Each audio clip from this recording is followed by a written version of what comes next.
Sunday, May 24th, 1981. We're at the Indianapolis Motor Speedway in Indianapolis, Indiana. ABC Sports presents the Indianapolis 500.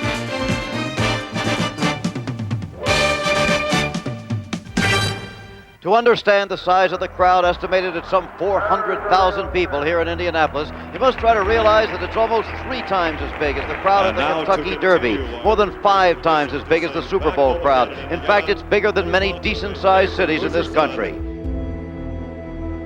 The Indianapolis Motor Speedway has been host to some of the biggest names in racing history and has had its share of 2-time, 3-time, and even 4-time victors.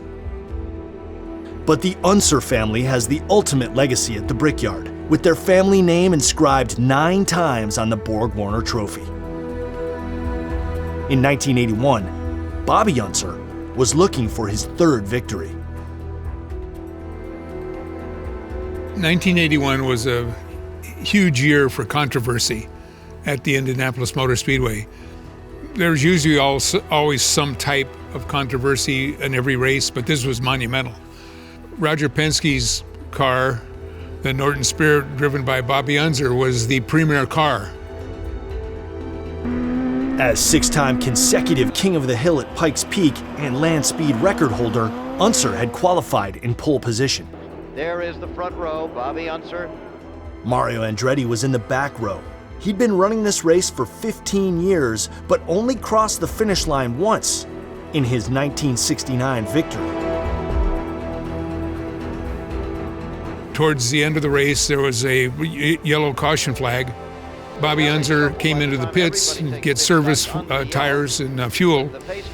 And as luck would have it, the field was coming down the front straightaway, approaching turn 1 behind the pace car when he came out of the pits. The rule stated when a driver came out of pit lane, whether under caution or normal racing conditions, they would have to merge into traffic or blend with the other drivers. Bobby didn't do that.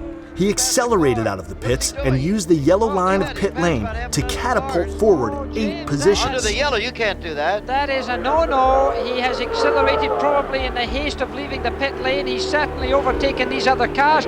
I'm not sure why he did that. I know that you're certainly not supposed to do it. The regulations say that under yellow flag conditions you must not pass any other cars, and that certainly has been the case here. He's certainly passed other cars. Right now, of course, they're under the yellow. There you see him in the blue and red car there, blue and yellow car. But you're supposed to blend into the traffic, right? Let's see if he did that at all. Yes. The event was covered live on radio, but in 1981, the technology didn't exist for a live telecast. It had to be recorded to tape and broadcast later that night. Okay, you're saying that you may decide to take action on this yourself.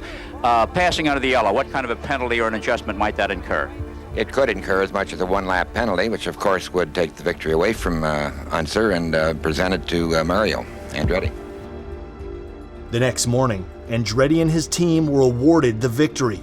Mario posed for the victory photo with the Borg-Warner Trophy in front of empty grandstands. In response to this reversal, Roger Penske, owner of Unser's team and car, lodged his own complaint against the ruling.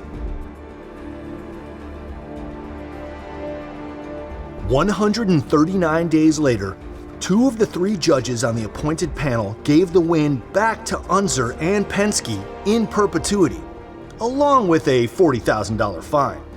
Andretti is out, and Bobby Unser has been reinstated as winner of the Indianapolis 500. A 3-man board of appeals made the decision today in Indianapolis.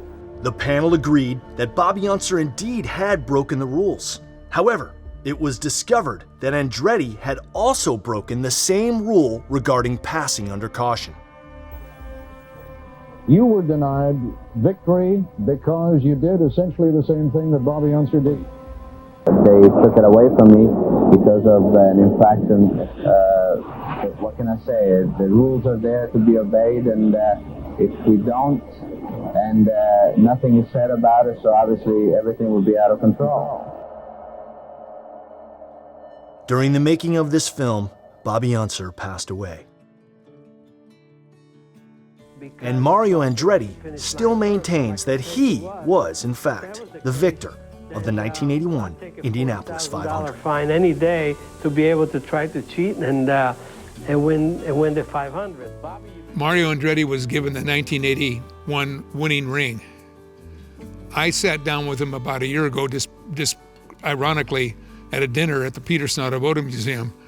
I said, Mario, the reason you may know me is I said I own your car that you finished second in 1981. And he says, and I still got the ring. He never gave the ring back.